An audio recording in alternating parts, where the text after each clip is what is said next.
Hi, I'm Trevor Haney, and today we're going to discuss the U.S. educational governance model.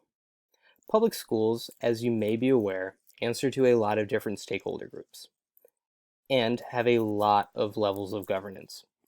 This control over public schools can be as local as decisions made by a building leader, such as a principal, or the local school board, and can be as wide sweeping as the President of the United States.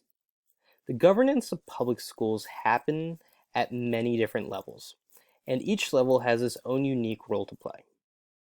In the Commonwealth of Pennsylvania, public schools also answer to the Pennsylvania Department of Education. Let's take a look at the Individuals with Disabilities Education Act to illustrate how these different levels of governance interact with one another, and determine if the way that public schools are governed is, in fact, successful. First, we'll take a look at the Individuals with Disabilities Education Act, or IDEA for short. In different forms, IDEA has been a law for a long time. After a slew of Supreme Court decisions in the 1950s, 60s, and 70s that ruled that students of all abilities and backgrounds should have access to public schooling. President Ford signed a Education for All Handicapped Children Act, which mandated that any schools that receive federal funding must provide equal access to students with disabilities. Throughout the 70s and 80s, this law saw some amendments which granted parents greater say in IEP development and provided greater services for children born with a disability. In 1997, the Educational for All Handicapped Children Act became the Individuals with Disabilities Education Act after Congress, and was updated to emphasize the need to all students to have access to the general education curriculum. IDEA also provided leeway to the states to define some key terms in the Act, which allowed the states to tailor the Act more to the needs of their own citizens. The most recent amendments to IDEA came in 2004 and 2016 and required more accountabilities for schools, closer credentializing for special education teachers, and a requirement that impacted funding if a disproportionate level of minority students were in special education classes for reasons other than their disability. While IDEA is as complex as it is important, this high-level overview will allow us to look at how public schools in Pennsylvania are governed and if this model is successful.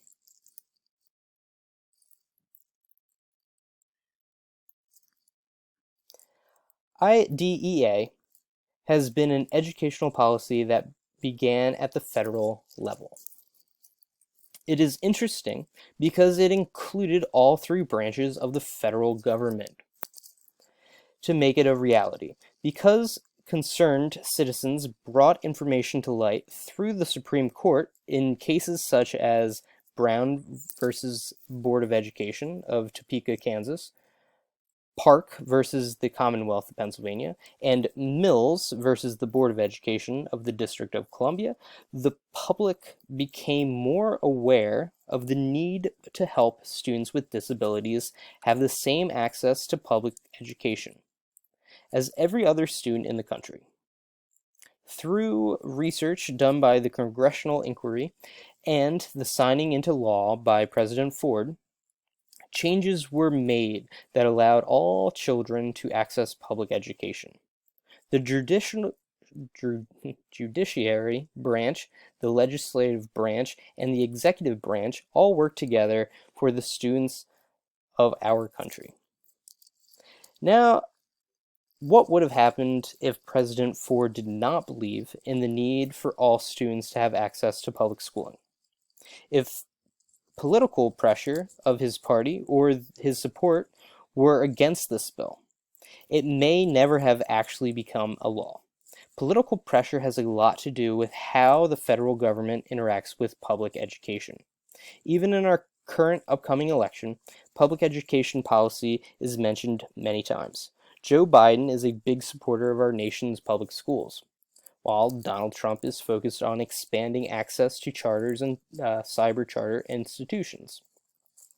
Based on who sits in the Oval Office, public policy can change dramatically, stall out, or even be non-existent when it comes to support of public schools.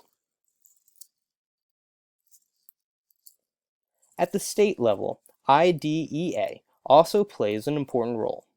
While IDEA may be a federal program, the Pennsylvania Department of Education must ensure that the public schools are able to enact this policy and provides policy guidance on the interpretation of the law.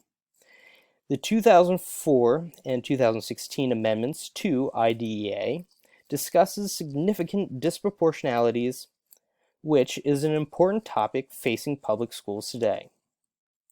Basically, the law required that schools do not over-identify minority students as recipients of special education if they are not truly in need of special educational services, and ensures that students with disabilities are not disproportionately removed from their classrooms due to disciplinary referrals.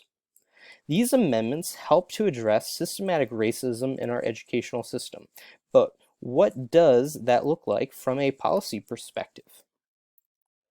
This amendment left a lot of interpretation to the states to determine what significant disproportionalities meant, and the Pennsylvania Department of Education has set up initiatives such as the Equality in Pennsylvania Schools initiatives, and has hotlines for schools to call for assistance in addressing significant disproportionality. The Commonwealth of Pennsylvania also interacts with IDEA on a yearly basis through their State Performance Plan / Annual Performance Report and State Systematic Improvement Plan.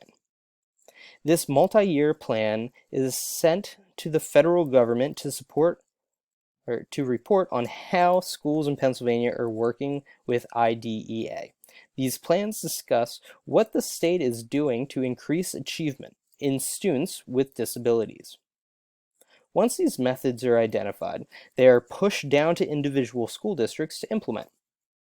Obviously, these goals may vary from state to state and provide each state with a certain level of control, which allows them to address their individual populations. If you are an employee in public schools, you can probably guess how IDEA has impacted local policy. IDEA has expanded the role of parents in the development of IEPs, has mandated that all students have access to a free and appropriate education, and ensures that significant disproportionalities does not occur. These are all policies that individual school districts must enact in order to be compliant with the federal law. This can rest on the school board through actual policy creation that addresses these issues. It also falls on building leaders and individual teachers to ensure that all students with disabilities have access to the general education curriculum and are not being removed unnecessarily for disciplinary reasons, that students are properly identified for services, and that parents and guardians have a role to play in the development and maintenance of the IEP. The policy that began at the federal level has far-reaching policy implementations at the national, state, and local level. When it comes to the question, who is responsible for implementing IDEA? The answer is simple: everyone.